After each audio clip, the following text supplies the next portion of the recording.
in the first place. My content existed because I tried my very hardest to be an absolute and utter realist, especially with uncomfortable truths. I was pointing out that very uncomfortable. Is that a truth? It's an uncomfortable truth in many parts of the world. It's not a truth that I'm happy about. It's not a truth I created. Hang on. You're doing it again. What do you mean that's a truth in other parts of the world? That's what you said. It's not. You're not talking about another part of the world. You're talking about what you believe is the... Piers keeps trying to bring him back in, which I actually think is good, because he says, well, other parts of the world, other parts of this. But I think he's trying to be like, not everyone thinks the same in Western society. Like, I think that's the problem. I think we're getting confused with how the world works and how diverse everything is. Piers is just like, listen, what do you think? What do you think? What do you think? Which is good, but at the same time, you know, Andrew might have been influenced by a lot of different cultures and a lot of different ideas. So it's kind of shutting him down in a way. The difference between 18 and 90-year-olds and 26-year-olds. I was talking about... It's your belief. I was talking about what the people on the panel believe the difference is. So what do you think the difference is? I think the difference is age. What's the difference then? Well, then a 26-year-old's older than a 19-year-old. And so you stand by what you said about talking to the guys, being to the club more times, being effed and dumped more times. Well, you believe that or not? No, there's plenty of 26-year-old women who have been with one man or virgins, right. Of course. So you don't believe that? I don't think that the age is the only thing that's going to decipher how many men and women... Right, so if you don't actually believe what you said, just say sorry. It's not about not believing what I'm saying. It's about you understanding that there's large conversations going on. I'm just reading back stuff you've said. I know and I'm asking you, do you believe it? I believe that it's more likely a 26-year-old's had more partners than a 19-year-old. Right. You don't know that. I don't know that. You're right. In fact, there could be absolutely no evidence for that whatsoever. Completely agree. So why say it? Why stigmatize all 26-year-old women? Generalizing, pretty much. He's generalizing and he's saying these things that, you know, it's... he's smiling because it's kind of hard to say. My chat's going away again. My chat keeps being weird. I don't know what's happening. Anyway. Women. It's not about... We're repeating ourselves here. Well, not really. I'm just trying to get to what you actually believe. I believe that men find youth attractive in general. I believe that in the context... That's true. Men do find youth and kind of freshness and like just, you know what I mean. It's hard to say it. Of the conversation. 25-year-old women aren't old. I agree with you. They're not. Especially I'm old. I'm a lot old. You've seen some of these 25-year-olds that I know look about 40 because of the amount of stress the world has put on them, or they've put on themselves. I've seen a lot of 25-year-old women that look like 40 years old, and I've seen a lot of 25-year-old women that look like 16. And I don't think, you know, one's better than the other. I think people are individuals. I think individually these people are probably having a lot of difficult time, and I think it's kind of unfair to judge them in a way that generalizes by saying, oh, well, she's older, she's been through more dick. Like, I know that wasn't what he was saying, but as a generalization, I think that's quite heavy and quite a dense thing to say. Not dense, I mean like quite heavy, and I'm not sure what word I'm looking for here.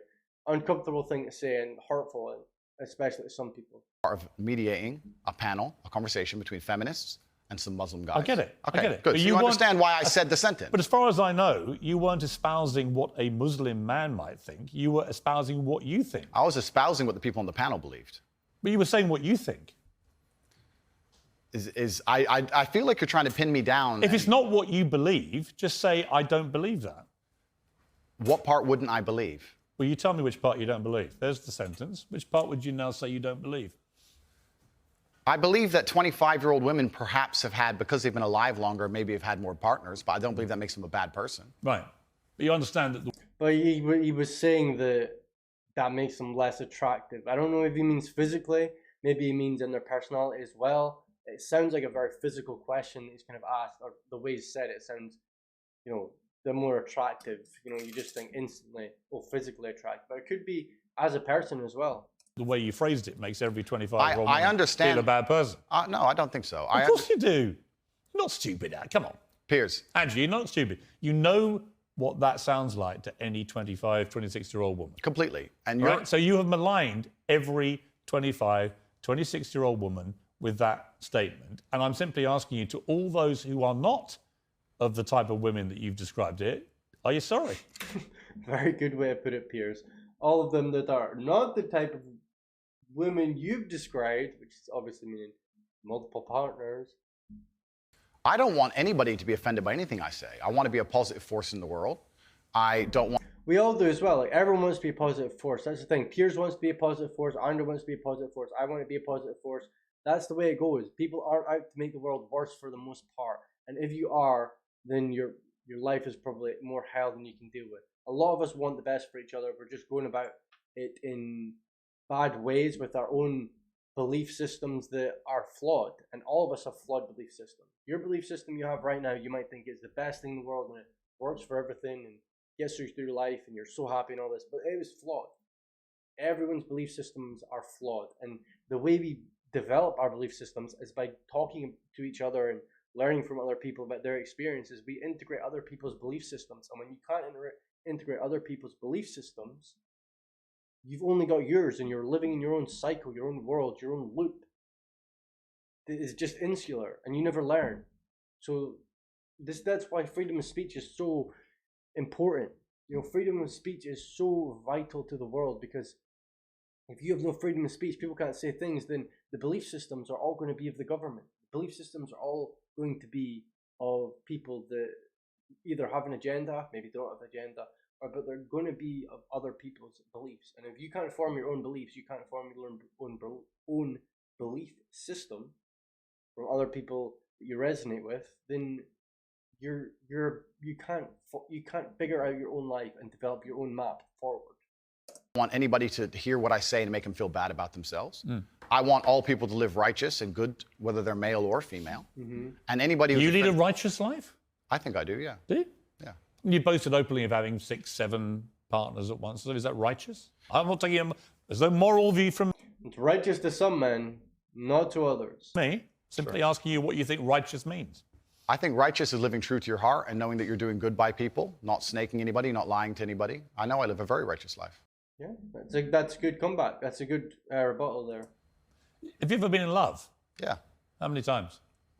Plenty. I believe in love between men and women. I mean, real love, you know, where it's... Yeah. I believe, how many times would you say?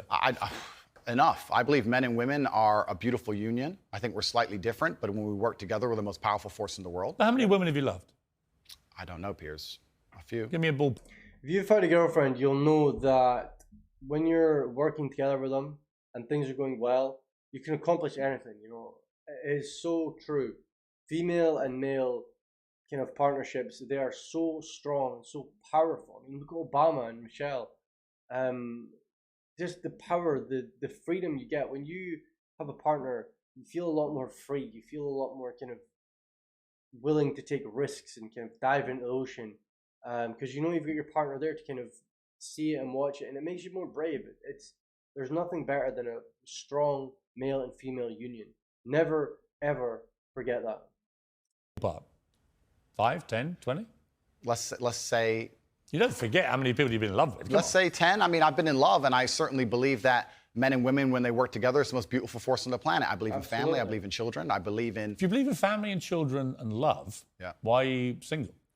I'm not single. Well, you're not married. That's what I mean. Well, if I was married, the last thing I would do is advertise it to the feral psychopaths on the internet. So I'm not a feral psychopath. Well, you call me friend. It's the thing, you keep your relationships quiet. I mean, even post it on Facebook, people are waiting for you to fail and mess up because they're struggling. So keep it quiet. If you're with a woman that you love and care about, keep it on the down low. Friend earlier can be debated, Piers, but the point I'm making as a whole is that all of these... Do you want to get married is my point?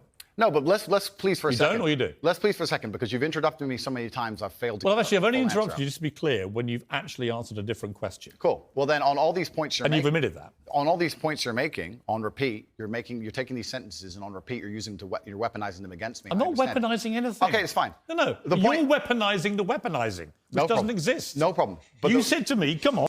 You're weaponizing the weaponizing. That was quite good. That was quite clever. Bring it on. Read out all the things that you think are blatant misogyny. Piers, that was quite a good one. That was good.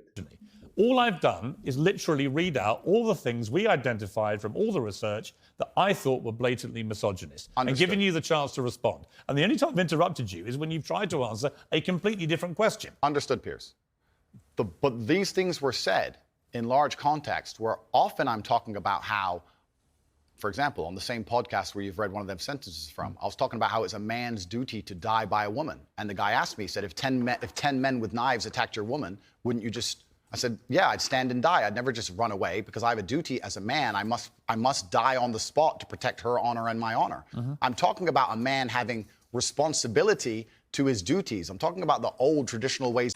If you have a very traditional relationship and the woman has given you authority and responsibility over her safety, yes, you do have to die about her. You have to die for defending her. If she trusts you and she respects you and has given you authority over her to keep her safe, you do have to die. If she doesn't respect you, she doesn't care, she just does whatever she wants and doesn't have any respect or love or care for you, you're going to die for her? Someone that wouldn't, do anything for you at all, die for her? Like, that's where the respect comes in. If your woman doesn't respect you, then how are you going to die for her? If you're willing to risk your life for her, change your life, do everything you can in your power to make her happy, safe, grow her from the bottom up, and there's no respect, and everything you say to try and help her is thrown out the window or laughed at or not respected, number one, you shouldn't be together for a start, and number two, that's no way to form a strong relationship at all. And the power dynamic is gone. Once respect is gone, it's done. Masculinity. And what happens is a few sentences from such a long conversation is taken and used against me. I understand that. So I want you to understand that I'm talking about protecting and providing for women. I'm talking about a man making sure. Do you want to get married? No, but we have to all feed into each other, Piers. I'm talking about protecting. It's not a hard question. No, but I'm talking about protecting and providing for a woman. I'm talking about a man being responsible for her safety. I understand. So of course I believe in men and women. Of course I believe in love. Of course I believe in marriage. Of course I believe in family. No, but the idea that I don't believe in the idea that I don't believe in these things is crazy. I didn't ask you if you believed in it. I asked you if you're going to get married. One day, absolutely. You'd like to. If I'm not married already, I will be married one day. If I'm not. Well, you might be secretly married. I could be married, correct. Why would you not tell me either way? Why would I advertise to the feral psychopaths of the world who have tried their very best to destroy me for an opinion about my private life and the things that are most sacred to me? Why would I do that? If you said you were married, everyone would hate you? I don't know about people hate me. It's about me understanding that I'm a hard target, but I am very, very protective of the people I care about. Right. But you believe in the... As you should be. Concept of marriage. Completely. That's what we were talking about the whole time. What do you think? We talked about a man giving a woman away. Okay. I believe in marriage more than anybody. In fact, I believe in marriage no, please. Okay. I believe in marriage in the traditional sense. I believe a man has a duty to stand up and be a real man. I believe that the problem with the world today that we are facing is that not enough men are sticking to the age-old ways of masculinity.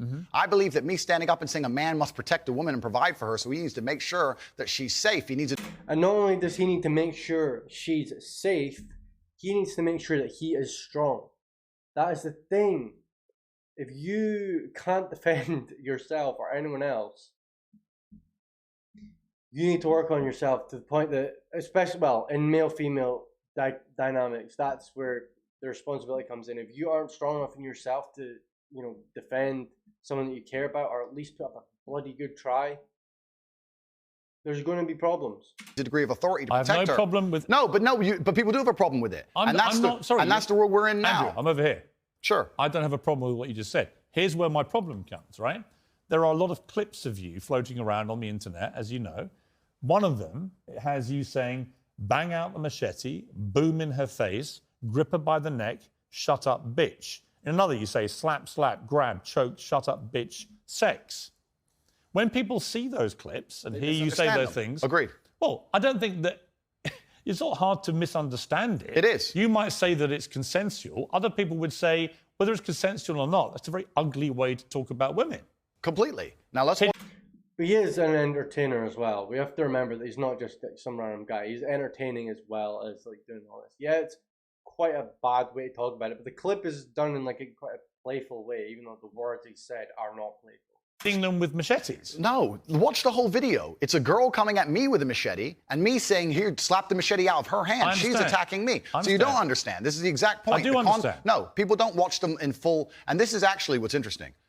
And please don't interrupt me on this point. Social media has changed in modern times. YouTube 5 years ago was 5, 6, 7, 8 minute long videos. Now we have TikTok, 10 seconds, 15 seconds, 20 seconds, YouTube Shorts, Instagram Stories. Now anything you produce that's long form is cut down to very, very short form. They're interested in clicks, they're interested in engagement. Of course. They find But the you most benefited from all that. find the most controversial clips they can And Andrew, on purpose. You benefited from all that. Everybody benefits from social media views, as do you.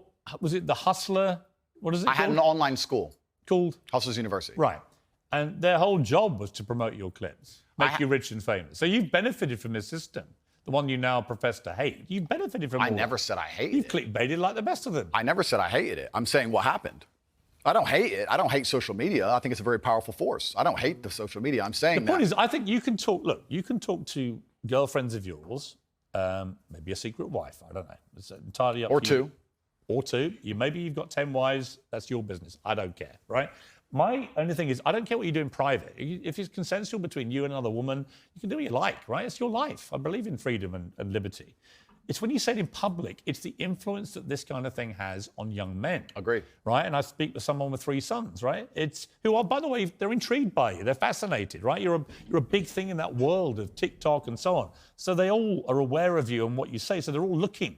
And when they see things like the machete thing, I get the context because I'm a 57-year-old guy who's been around the block a bit, and I can get what you've said, and you I don't like how Piers says, I've been round the block a bit. responding to a particular scenario which you'd created where a woman... But it can be misunderstood. I understand. So my point to you is, given that you know it can be misunderstood, do you regret saying things like this on camera where it can be disseminated by less intelligent young males who think that is actually what they should be doing to women? And Probably not, because he's getting more publicity off it and more fame and more people talking about it. Like, I don't think there is regret there. He said himself he doesn't regret anything. Again, it's got him to where he's at. finally, we get to the point of the issue, which is the point I tried to make at the very beginning. When I made a video before I was famous that got 500 views, me being concerned that 1% of people will misunderstand it was not relevant. Where you start getting 5 million views a video, 50 million views a video, 1% of people misunderstanding Doesn't change what becomes no, it doesn't. But it becomes a much larger problem. I understand. So with great fame That's true. comes great responsibility. Right. So I agree. Would I now that Here's I'm famous, yes. do I say things the same way as I did back before I was famous? Absolutely not. Right. As neither would you or nearly any other That's smart. That's very smart. famous person on the planet. So my Once you logical- become famous, you have to be a lot more careful with how you say things. I understand. So my logical follow-up to that remains, do you regret then saying it the way you said it? I can't. Sorry, but that's why I said you have to be a lot more careful with how you say things. And when Piers tries to give him a chance to think and like compose himself and put forward an idea or a thought before just, blurting it out, like you take some time to think, Andrew, and you have to. And Piers is taking those chances where he's trying to think and get the best kind of answer out. Piers is taking those opportunities to interrupt him and say, we'll get back to the question. Like, I don't think that's right. Or not let him finish his train of thought. Because when someone stops and they're thinking and you start talking, that input comes in and your train of thought that you were thinking about goes out the window. So you can't even, you're sitting there thinking about something and someone starts speaking at you, you can't process what you were about to say.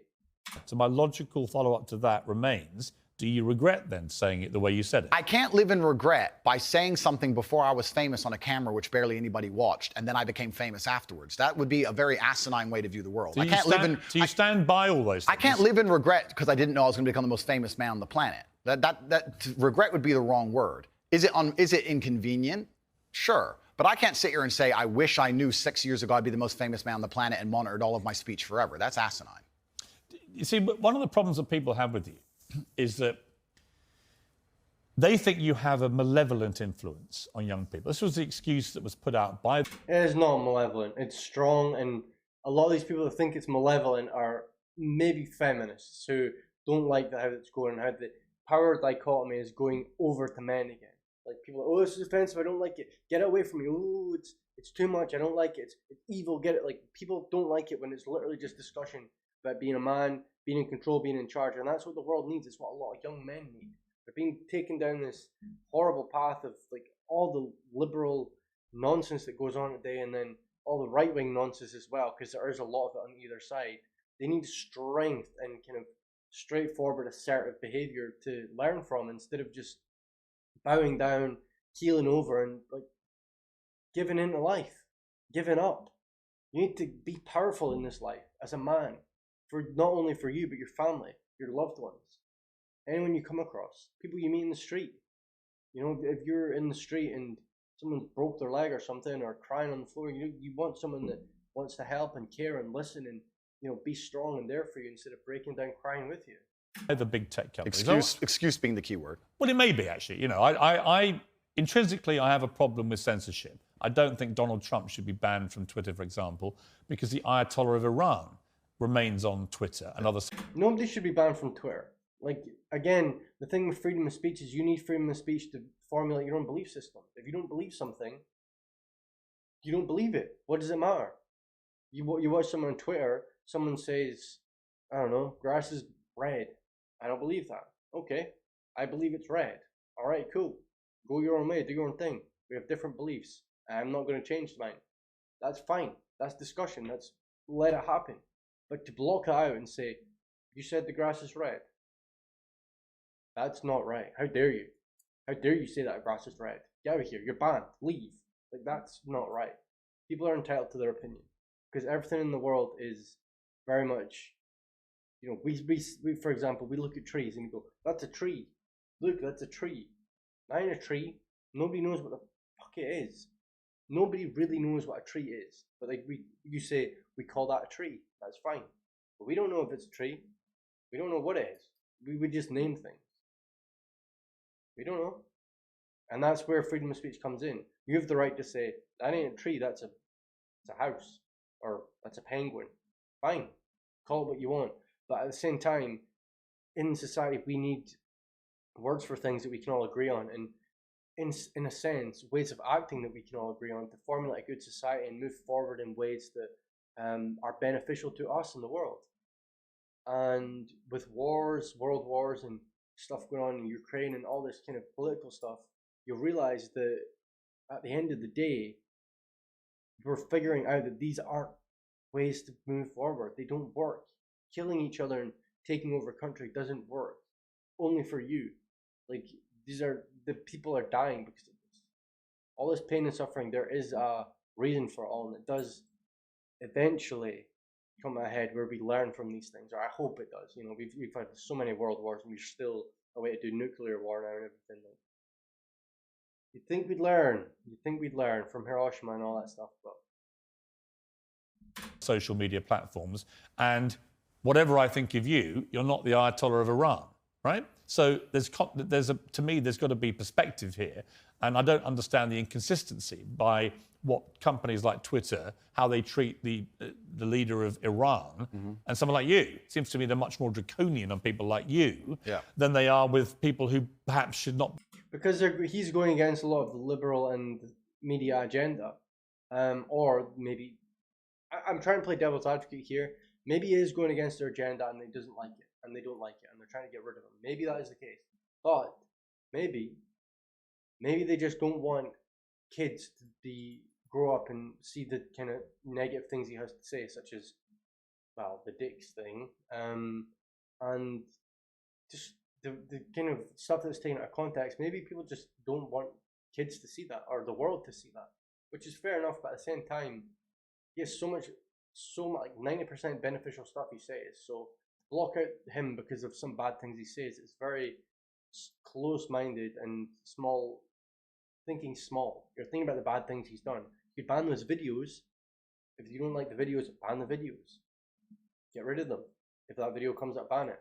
We don't like it. I mean, I still don't agree with that, but it's better than banning the person and ruining his livelihood and everything that he's worked for. Be allowed platforms.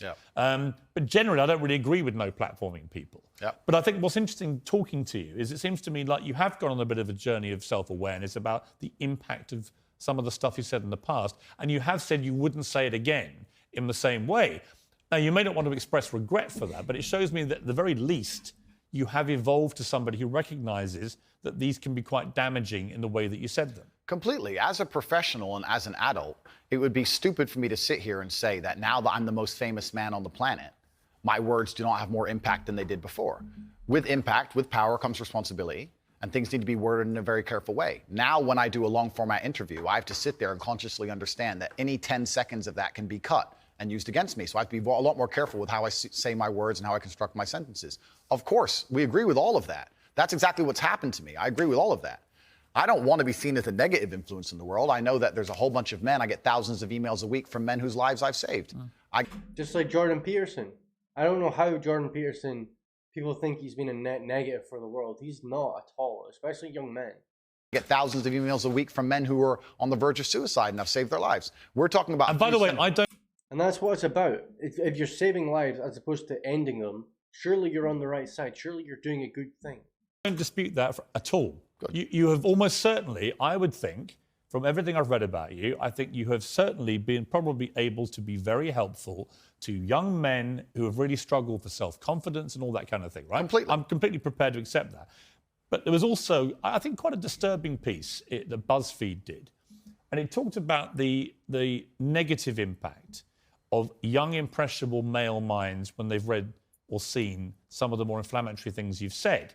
And they quoted, for example, Sandy, 22, from Washington. My father's gone from a man who minored in women's studies in college, who was kind and in touch with his emotions, treated all people, men and women around him, with kindness, to a man who says that whenever he sees an effeminate male stranger, he gets an overwhelming urge to murder them. He loves podcasts. He listens to a lot of podcasts. I know he's listened to Andrew.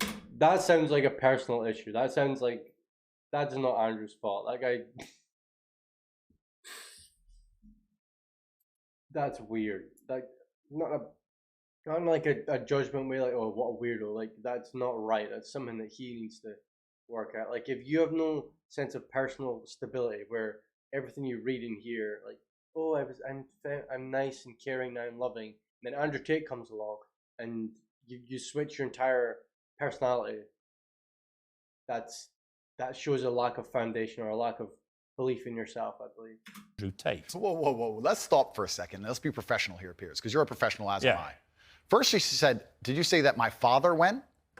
She said, my father has gone. Her father. That's a full-grown man, firstly. So we're talking about my impact on children. You just talked about a full-grown man here. Secondly, I've never talked about murdering effeminate men in anything online ever, in any context ever. So I don't know why they have taken some random person I've never met in the world who's full-grown, an adult, and come to their own conclusions who I've never met and lumped his name in with mine. That is absolutely unfair on every level. I didn't read this BuzzFeed. I didn't read this BuzzFeed article, but after hearing the first point, I know it's trash. That is complete garbage. What is your, say that I'm the reason this man believes what he believes. I've seen a quote from you, and you can tell me what you feel here about this. Sure. You talk about people don't want to see men dressed up in dresses. Transgender. That's not exactly what I said. What did you say? I said the reason I am so popular and I'm so famous is that there's a large contingent of men who don't want to wear makeup, who still want to make money, go to the gym, be strong, drive a fast car, be traditionally masculine, and don't want to be shamed for that, and they don't want to be called toxic for that. That is the reason I'm so massively famous. That is what I said. What do you think of transgender people? That's nothing to do with me. I'm not transgender, and I don't understand the issue like they do. Are you transphobic? Do you consider yourself that? Transphobic? What? Afraid? Well, it kind of, yeah. You have I don't live in fear, my friend. I have no problem. Do you have a dislike of transgender people? I don't know any transgender people. Do you have a dislike of what they stand for, what they are? No. Why would I? I don't know. That's not my issue. That's not my issue. And that's actually quite interesting because when I was attacked, a lot of these stupid articles like BuzzFeed, because it's ridiculous, that first point proves anyone with a brain knows that that's garbage. When they attacked me, they lump a whole bunch of things in together. They say misogynistic, racist, transphobic. They just put them all together at random. I'm mixed race. By the way, I don't know where they get these. They just get these BuzzFeed is honestly the most blatantly vile and like just low bottom of the barrel, stupid publication I've ever seen. Some of the things I've seen on BuzzFeed are so embarrassing for that company that it's almost unbelievable. Buzzwords and put them in a sentence. By the way, I completely agree. It's crazy. And I've had the same thing done to me. Okay. And I'm not calling you anything. I'm asking you what you personally believe you are. It's not an issue I discuss. What I do discuss is that... So you support transgender people? I support individual liberty. I'm a libertarian. Yeah, so you support transgender people? Sure. Why not? Exactly, yeah. So, but my point is, as a whole, you're saying that I'm saying I don't want to see men in dresses. I'm saying no. Do you support gay people? Sure. Yeah. I'm saying there's a large contingent of men in the world who like the idea of the traditional masculine view of the world, who feel happy when they watch 80s action heroes with big muscles and they run around. And there's nothing toxically masculine about having a fast car and a beautiful girlfriend and making a bunch of money. And Nothing at all. Absolutely. And those are the people who are my fans. I agree. I'm But the problem is, okay, I'm going to interrupt you just to say this. No. Okay, but you're saying that I have a problem with men in dresses. I'm saying no. The people who watch my I've content. asked you that question. You've answered. Yeah, but the people who watch my content don't want to see men in dresses. Clearly, I don't wear a dress. That's the point That's I'm not making. why they're watching your content. No. Because you're not wearing a dress. No, but that's the point I'm making. That's the point I was making. There's a large contingent of men who are not interested in the things that perhaps the YouTube algorithm's trying to feed them. I think there are lots of... Yeah, I don't know why people are. I don't know what demographic that's aimed at. I don't know why like all of this, feminine stuff in the media is being blasted at us. Like there's no like traditional masculine news anymore or shows. It's like it's just not there anymore. I don't know where it's gone or why it's gone. That's a question for another video. But he's right. There's not a lot of masculine media anymore. There's not. I suppose there's the movies where you've got Rock Johnson and bulging muscles and everything. A lot of people look up to him, and I think that's a good thing. But in terms of media and selling things, like you don't see a lot of masculine stuff, especially mainstream. Like I'm surprised The Rock is like mainstream. But I can't remember the last masculine kind of movie I saw that promotes men. It's all women power and born leaders, women, like all this stuff, which is I don't know. It's something that just doesn't feel right about it to me.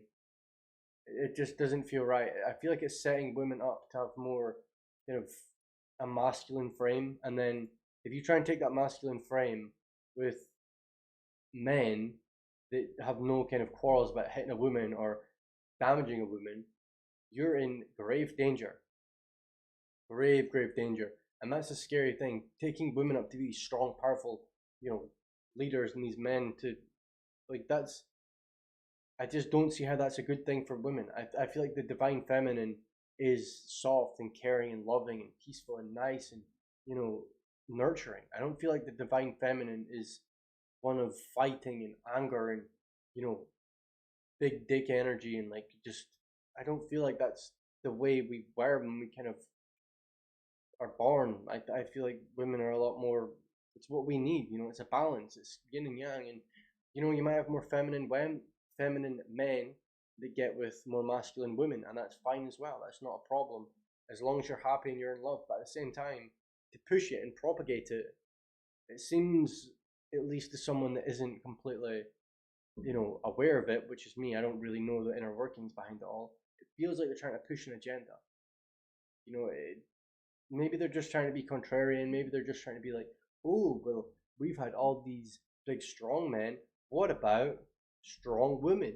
But they've been doing it for so long now, it feels like it's more than just a nuance. It feels like it's an agenda they're pushing. Look, when you support masculinity and masculine traits, I'm with you, right? Okay, so you agree a man should protect and provide for a woman? Absolutely. Okay, so you agree if you were walking down the street with a woman, you'd be responsible with her safety? Yeah. Cool, absolutely. So if that woman wanted to walk alone at I don't night think I have authority over the woman as we do that. Okay, so let me ask you another question, Piers, because we are professionals. Let's say your woman decided she wanted to take a nice little walk through the south side of Chicago at 2 a.m., and she wanted you to go with her, and you were responsible for fighting and dying on the spot if she was attacked. Don't you think you would say to her, no, we're not going out right now, it's not safe? Yes. Okay, so you'd have authority to make the decision. So no, I wouldn't. So I would say, I don't think you should. If she decides to, it's her own volition. Well, if she decides, you're not going to stop her. I have no power to stop her. Completely. But you think you do. No, I don't think I have power to stop her. You clearly do. No, I think I have power to make the decision. I think, no, that's not sensible. So if you have the power to make the decision, you have the power to stop her. No, that's not what he's saying. He's saying, if he's deciding that, the woman can decide, no, Bob, I don't want that. I don't think that's a good idea. I'm going to do it anyway. Which brings in another question. If you do that, and you say, no, you're not doing that, this is bad, this is going to put us in harm, and the woman's like, well, I'm going to do it anyway because I believe in free spirits and all this stuff, and she goes out and you have to go with her because you're responsible for her safety, what are you going to do? It's a very kind of confusing topic. No, because that's where we differ. That's why I think it's interesting about you. I don't think you really think through what you're saying. I think through what I'm saying so carefully. Yeah, but Andrew, Piers, what you've literally just said is that you have the power to stop her. No, I said I don't have the power to stop her. I'm not going to lock her in the room. I'm saying that. So if she wants to go on her own, then she's going to go. Then But you as a don't have authority to stop Okay, it. but as a couple, if we're going to sit there and decide if we're going to take this... You asked me, would I feel a sense of responsibility for her safety? Absolutely. Agreed. Absolutely. So would let me I finish, have the Piers. power or authority to stop her doing it? No. No, of course not. So let me finish, Piers. You're not going to stop her walking out the hotel. Of course, it's her decision. She's a sovereign individual. My point is that usually in a couple, you'd sit there as a team and you discuss, and perhaps on certain issues, the woman will know more about X and she'll decide X, and the man... Absolutely. What he's saying is absolute facts here. Everything he's saying is so true. You have a debate, you have a talk, you have a speech, you have words and dialogue about it, so you come to the best conclusion. That's the key.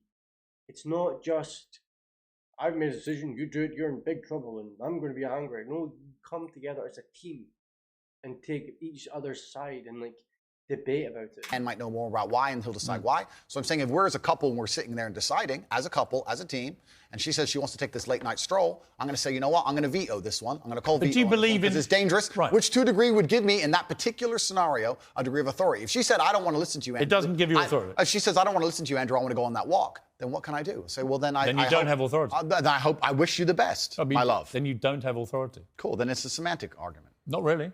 I think It's the complete opposite of what you said you had, which was authority. No problem, Piers. No problem. But I think Let we me ask actually... you about, what do you believe about depression? Do you believe depression is a real thing? I believe that... Oh boy, here we go. The D word. The old D word. I'm going to be honest, I've been depressed in my life. I realized that feeling depressed... a lot of it was due to my own volition and my own actions, to be honest. As far as the clinical depression thing goes, I don't know. I don't know if it's a mental disease. I don't believe it is. And if it is a mental disease, I believe it may be self-caused due to your own thoughts, due to your own negative outlook on life, due to your own worldview. I think that's kind of where depression comes from, is a worldview that you take and integrate and believe in your life, where it causes mental illness or is a mental illness of itself. Depressed is real. I don't believe depression as a clinical disease is real now. Really? Correct. You don't believe people can be clinically depressed? I think PTSD is very real. Unfortunately, I have some friends who suffer from that. I know that feeling depressed is real. I believe that the number one power you have against these things are trying to take control of your own mind and affecting your own life. I believe that it's not healthy to hand over all your power and believe that depression is an outside disease that you can't affect. I know that when I've had difficult periods in my life, and also many of my friends, like I've said, suffer from PTSD and been through terrible things. I've lived a very difficult life, and I know people who have, that the things that made them feel better is when they woke up and said, you know what, I'm not going to allow this to damage me anymore. I'm going to take responsibility. I'm going to get up and I'm going to fight this as hard as I can. And by the way, on that, I agree. So we agree. Right? My favorite speech is the Rocky Balboa one. Okay, so then we agree. No, we do. Here's where we don't agree. Piers. You don't, no, hang on. You got to let me interject when I don't agree with you, right? Where I don't agree with you is that there's no such thing as clinical depression. There absolutely is. Well, it's a proven scientific medical reality. There's a different argument about have we gone a bit too soft, right, in schools and all the rest of it. Absolutely. Do I think some people moan and whine too much about their lot in life? Definitely. Okay. Are we a victimhood society? 100%. Okay. Is there such a thing as clinical depression? Absolutely. So and my argument is that if you actually bracket everybody who's not clinically depressed and doesn't have the genuine medical condition, then actually if millions of people are deemed to have depression, the ones who really need the help don't get it. Well, that's my point. Well, that I would agree with. You're right. I think it's certainly an overused term. But you don't accept there is such a thing as clinical depression. No, I don't. And that to me is a damaging view. Okay. Well, let me explain why. If someone comes to me and says, I'm clinically depressed or I feel very, very sad, I would say the first thing you need to do is stop accepting the identity of a clinically depressed person. Stop accepting you have no control over this. And what you need to do is stop identifying that way. Big true. He's right. If you identify with this kind of way of thinking, that, oh, I'm depressed, like you do that every day, that's you. And that's you identifying with your thoughts. That's who you think you are. It's not true. It's not the case. You can become a happy person with mindset, with beliefs, with just not giving into it. Not giving in and identifying with this miserable person that you don't want to be. And let's work together to try and fight against it. There isn't an eminent doctor in the world who would tell you there is no such thing as clinical depression. Who would not tell you that some people it's simply beyond their control. I think Johann Hari wrote a book saying exactly that, my friend. He's not an eminent doctor. No, but he's a journalist. I said depression wasn't real long ago and was attacked for it. Then Johan Hari wrote a book, which What's actually... What's it got to do with Johan Hari? Because he wrote a book proving me right. Most people... Johan Hari's a journalist. Sure. And my point is that a lot of people who are clinically depressed are suffering with something in their... The thing that people do as well, they give all this like importance to doctors and, oh, he's a doctor, you better take him seriously. Doctors have learned out of books and past doctorate and past, like, they learn in a school. If you're a doctor, you go to a school, you learn from old textbooks, you learn from textbooks and old ways of doing things. If we just say, oh, trust the science, well, the science was ages ago. If we don't grow and we think, oh, well, this chemical goes here and this chemical goes here, we don't actually like realize that we're human, and none of this makes sense. If we get too stuck in the science, then instead of just trusting our gut and trusting our own body and trusting our own souls, then I think we're just going to end up on pills, on, oh, well, I've got the serotonin deficiency sort of thing. Well, okay. Well, stop doing things that are depleting your serotonin, like watching porn all day. Okay, you can do that. You change yourself. You don't bring in more of the thing you're missing. You change yourself around so that your body can reset to normal. Their life, and if you fix the problem in their life, perhaps they won't feel depressed anymore. That's not a disease. Yeah, but Andrew, that's situational. Andrew, you're simply wrong. If that's what you believe, Piers, it's not. Saying someone is simply wrong shuts your mind off from everything. I believe. I don't believe in things that take power away. There is not an eminent doctor in the world Piers, that would agree with you. Piers, do you think you know more than doctors? I can't become clinically depressed. Why do you know? Because I don't believe in it. I can't be haunted by a ghost if I don't believe in ghosts. Well, that's like saying I'm never going to die because I don't believe in it. It's ridiculous. That was a good comeback from Piers. That was good.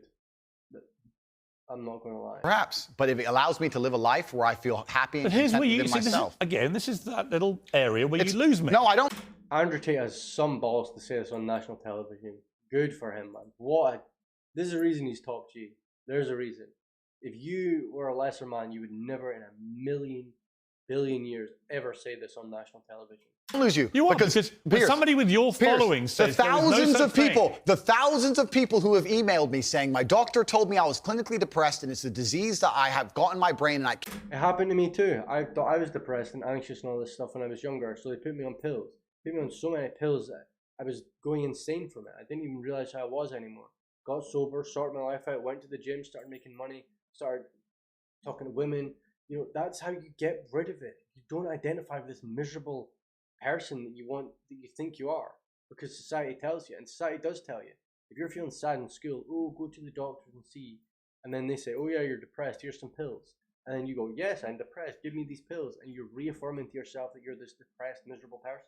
Can't be fixed. And I started listening to you and I realized that that's not the case and I can fix my own life and you're the only person who has ever helped me. Oh, Andrew. Thousands of people have emailed me that. He's right. And exact email. If you think you are single-handedly curing people of clinical depression, you are living in cloud cuckoo land. Piers, that is such a small-minded way to think. Like, you are so horny for science and you think you know this so much that your brain's closed off from any other ideas. Your brain is shutting off from the other ideas. Even if he's wrong, you shouldn't just say you're wrong. You should listen and try and see his side. Like, he's not wrong about this. Like, depression comes from literally taking on a mindset and believing in that mindset and identifying with that mindset and living your life as that mindset. You can change your mindset. You can reframe your mind, your thoughts, everything. That's, you can't be depressed if all you think are like good thoughts and you're looking at the world and actually being engaged in it. You can't be depressed like that. I am reading the email. You can't be depressed if you sit and think, I have clinical depression. I'm going to sit in this room all day and I'm going to be miserable and life is woe, and you just do that all day. Of course you're going to be depressed. Of course.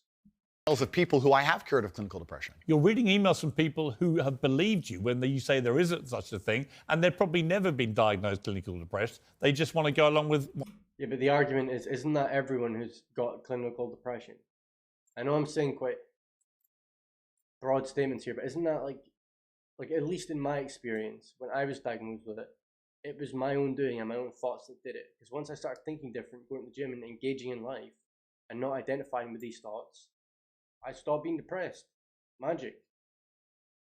What Andrew Tate says. I don't think so. I think your view of that is dangerous. I respect that you... I think it's the opposite of dangerous. I actually think it's optimistic and hopeful. I think if that's the case, well, I suppose I do see the negative sides where, you know, if you say, oh, well, it doesn't exist, and you just go like years and years being that way, and you don't realize there's any way out of it, maybe that is dangerous. Maybe there are pills that can help you. I personally don't believe there are, but maybe there are. I could be wrong. You think my view is dangerous, and I respect you have the right to view that, to think that. I think that clinical depression, I actually agree with you, is massively overdiagnosed. I've already said that PTSD is a very real thing. I've already said... I didn't... No, hang on. Okay. Again, you're misquoting me.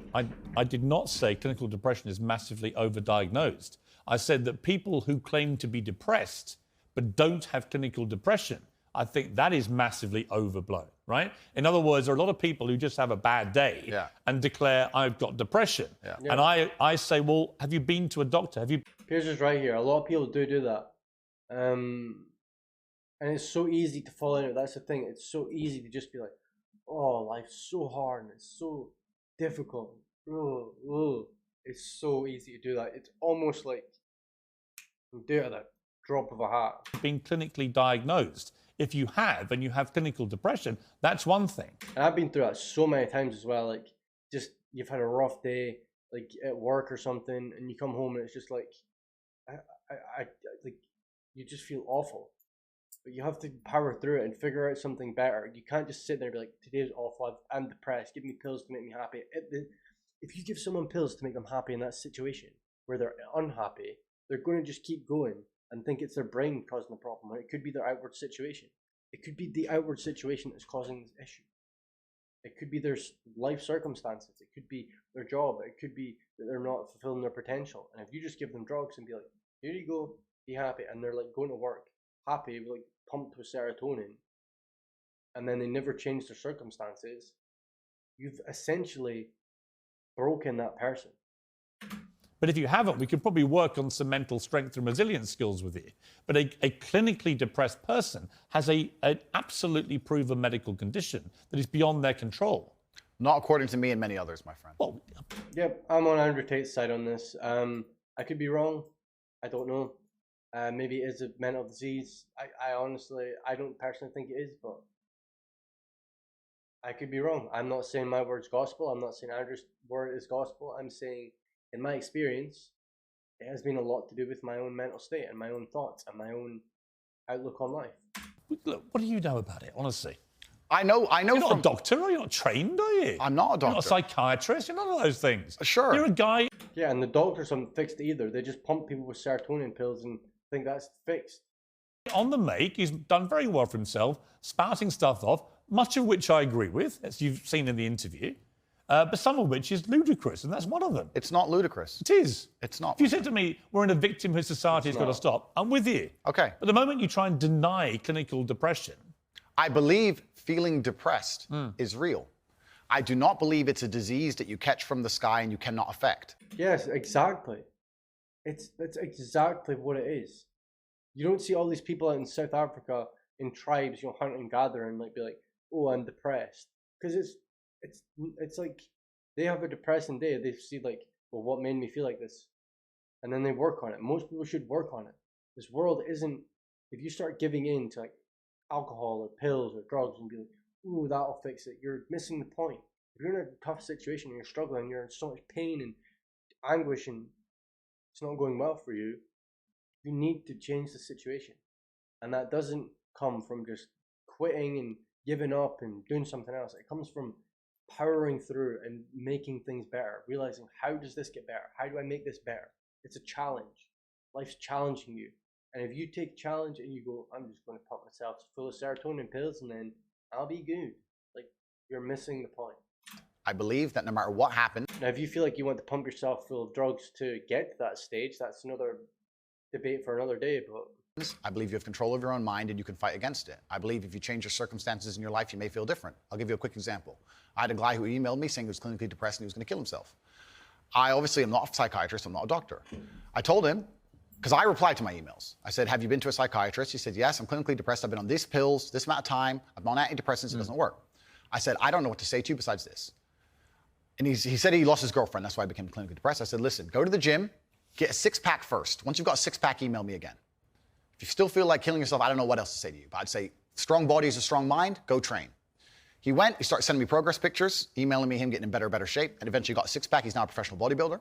And he said, I can't believe I was considering that. I feel so much better, etc. The doctor was telling him he was clinically depressed and couldn't cure it.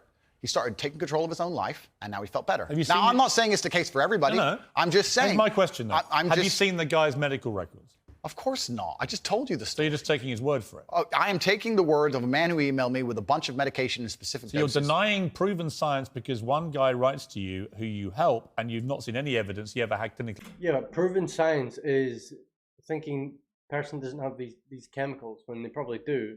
They're just overblown or overused. And then, ooh, the science has fixed it by putting all these pills in them. Like, no. Because then when he comes off them, his original serotonin, if he's still in the same habits, are just going to go to the same. Just going to be normal again. Or back where they were, which is really bad. And because the body's gotten used to using external serotonin, the mechanism of making it yourself is going to be messed up.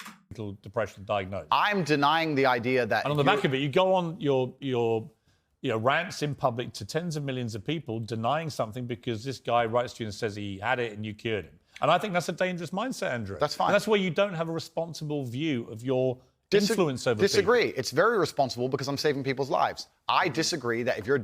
That's what matters at the end of the day. If you feel depressed, I disagree that you cannot affect it and change your life and take control and fix yourself and feel happier. I disagree. He's right. Depression is like, it's just not being happy where you are, pretty much, in a sense, and then just giving in to like, oh, it must be this, it must be that. It's not. Do you think I refuse to accept that there are people out there who cannot become happy, contented individuals. I refuse to accept we live in a world where God has created people who, no matter how hard they work and how good their life becomes, can't be happy. Yeah, it's true. Like... I don't accept that. I accept that the universe is a very giving place and that God loves all of us. And if you try your best and you work hard, you can become a better person. And I also will argue with you, and I'll counter the point that you sitting here on your platform telling people they have clinical depression, there's nothing they can do about it, is far more dangerous. Okay, well then, if they have clinical depression... Why do you misquote me? No, because you're saying... You hate being misquoted. No, you're saying if people have clinical depression, that I never said there's nothing to do about it. They They go to a doctor and they get diagnosed and they get help. Then I would argue the point that if somebody... It's the complete opposite of what you just said I said. I would argue the point that if somebody has depression of any kind, whether it's clinical, whether it exists or not, whether they feel depressed or not, whatever, that taking control of their life, taking personal responsibility and working hard is always going to be the positive, best thing they can possibly do. Yes. What a perfect way to say that. For their life going forward. How positive is around them. So sitting here saying, I don't believe in clinical depression, you don't believe in depression. No, I don't. I believe that people can take control and fight against things. Right. I believe in personal sovereignty. Right. Fine. And using things like drugs and pills to basically trick yourself into believing everything's okay is taking away personal sovereignty. It's giving it to an external substance. Good. So we agree. No, we don't. Yes, we do. No, we don't. Piers, you're on my side. You're afraid of being cancelled along with me. As I said to you from the start, that's all I agree with a lot of what you say. Completely. So but I'm taking you to task over the stuff I don't agree with. Sure. And I'm just not sure you understand why it's wrong, which is in itself quite revealing. Let me talk to you about Alex. Let me talk to you about Alex Jones, right? Who I have a bit of history with. He tried to get me deported from the United States. Oh, did he? Oh, here we go. What is your view of Alex Jones? I think that Alex Jones is a sovereign individual who, very much like the rabid left, deserves a chance to speak on his points of view. I think that the truth on issues is usually somewhere in the middle between two extremes. And So you think Sandy Hook was staged? I don't know anything about Sandy Hook. Why did he say that? Why did Piers just say to Andrew Tate, so you think Sandy Hook was staged? He didn't say anything remotely like that. Just because he was on his podcast does not mean he believes what he says. Like, that's such a really, really bad way to start a debate. Really? You know he's just been sued by the families for millions and millions. I have no idea. You don't know anything about it? No. So why would you support someone in public when you know nothing about the most... Supporting someone in public is not the same as going on their podcast. They both have the right to do that. Infamous. When have I supported him in public? You have supported him in public. I've been on his podcast. Yeah, but you said nice things about him. I say nice things about lots of people. What do you think of Alex Jones? I said nice things about you, Piers. That's fine. so you should. I'm a nice person. So to sit and say that I've been on a podcast and I say nice things about him. But you said you support his right to speak about things like Sandy Hook. I don't know Sandy Hook. I don't know. And you know what it was. It was a mass shooting. of school children. Okay, but to sit and he, it's actually no. Let's stop for a second. Please don't interrupt me. Here's why I know why you're good at your job. First, you interrupt people a lot, which is good. It's a good skill, actually, and then there you go. Prove me right. But here's exactly and the timing's good. Here's exactly what I do. I only interrupt people like you when you either refuse to answer the question or answer a completely different one. Sure. And I want to remind you of what the question was. Fair enough. Or when you misquote me back, which you've done repeatedly through the interview, where you say, you see, Piers, you agree with me. And the viewer who's been watching will go, no, he didn't. Cool, no problem. The other thing you do is you try and set these traps like now. So you're saying what's the trap you think I'm setting? You're saying that I agree with every single point of view a man has. I literally didn't say that. You're saying, well, you support Alex Jones. Why would you? He did say that. He basically did say that in a very kind of convoluted way. He did. Misquote me. Because you're saying you support Alex Jones, and you said you've been on his podcast, and he said this. I don't know what do you think of Alex Jones? I don't know everything he said. What do you think of him? I think on his podcast he was cordial. I think he was professional on his podcast. I've also done podcasts with rabid leftists and people who openly hate me. Is it wrong? I do a podcast circuit. Okay. So and I don't know everything he's ever said. When somebody like, and I don't know what you're trying to get me here because I did a podcast. If you let me get a word in edgeways, I'll tell you. It's a lame trick. If you let me get a word in, Andrew's right. It was a lame trick. He started that in a very kind of disingenuous, not nice way. Said that Sandy Hook didn't happen. It was staged by actors. Okay. This compounded the appalling grief of the families of those poor 20 children who were gunned to. Piers is just getting Andrew to now condemn Alex Jones. Pieces by a lunatic with an AR-15 semi-automatic rifle. That's what he's trying to do. He's trying to convince convince Andrew to have a bad word to say about Alex Jones so that it further demonizes Alex Jones. They were already grief-stricken beyond belief, and this guy poured petrol onto that grief quite deliberately to make a huge amount of money from his InfoWars fake news bullshit. And as a result, a lot of the families have now sued him, and they've won, and he's going to have to... Look at his reaction there. Watch this. Shit. And as a result, a lot of the families... That reaction was amazing. That could be a meme reaction. From his InfoWars fake news bullshit. And as a result, a lot of the families have now sued him, and they've won, and he's going to have to pay back tens, maybe hundreds of millions of dollars in damages to these families. And quite right, it won't do anything about the pain he caused them. Why is he bringing this up? Some of them actually had people turn up because Alex was on this podcast once. I mean, Andrew was on this podcast once. Outside their houses with guns. Like, seriously, why is he bringing this up? Because Alex Jones had told them that these parents were making it all up. They were all... What has this got to do with anything? All staged actors. It was all run by the government. So I simply say to you, now I've told you that, what is your view of Alex Jones? See, he's trying to pin him and put him against one of the people he's worked with. I don't see why any of that has to do with me. Yeah, it's got nothing to do with him. It's very interesting. I've done the guy's podcast. I know him well. He was professional and courteous to me. When I meet somebody and they show me respect, I show them back. Respect. That's what I do, as I did with you. You respect him? If somebody shows me respect, I show them respect back. So if Adolf Hitler showed you respect, you'd respect him back? That's a stupid question, Piers. It's not. It's a logical extension of your argument. No, if in 1931 I was walking through Germany and a man come up to me and said, sorry for bumping into you, I'd say, sorry, no problem, mate. I'd show respect back. I don't know, what are you trying to say? That I sanction the Holocaust? You literally just said if somebody respects you, you respect them back I say if somebody shows me respect, I show respect back. That's a good way to go through life. Whoever it is. If somebody shows me respect and is courteous to me, I'm courteous back. Yes. How can you respect somebody who caused such misery and pain to Sandy Hook? I have no idea the specifics of the thing you're discussing. I don't understand any of it. Well, I don't know anything about it. You told me your version of events. When did you go on the podcast? I was on the podcast about four times in the last 4 years. I did one relatively recently. So four times you went on Alex Jones's podcast. Correct. Promoting him, helping him make money. I don't think it was promoting and helping him because... Well, it's his podcast. Well, yeah, but I've been on the podcasts of people who absolutely hate me. I've been on liberal left-wing podcasts. I've been on feminist podcasts. Fine. And no, you just sat here saying I would like you to agree, perhaps we can agree on this point, that I'm not a feminist. I go on feminist podcasts. I do a podcast circuit. I do You're not five, a feminist? I don't know. What do you think? What do you think a feminist is? Well, let's not change subject here, Piers. Stay on the Well, hang subject. on, you mentioned feminism. Completely, but you're trying to get away from the point, because what you did is you're trying to say, because I did a podcast, I sanction all of this person's views, and I'm saying I do 5 podcasts a week. I do 5 podcasts a week, and I don't sanction 100% the views of any other person on the planet, because I'm an individual, and he has an individual views, as do you. So I don't know why you're trying to come at me with one of his views and pretend that's something to do with me. Because it's a pretty big view. No, but it's a lame trick, Piers, and you're. He's right. I mean, he's absolutely 100% right. He's caught Piers out here big time. Better than this. So let's move on. Would you? It's lame. It's lame, and let's move on. Putin had a podcast, would you go on it? Sure. You would. Great. Okay, let me know what you're talking about. If Vladimir Putin had a podcast, I'd go on it. If Joe Biden had a podcast, I'd go on it. If a feminist has a podcast, I'll go on it. If Piers Morgan has a podcast, I'll go on it. If Alex Jones, I don't see the point you're making. There's no point here. You're digging, but there's nothing to find. He's right. 100% right.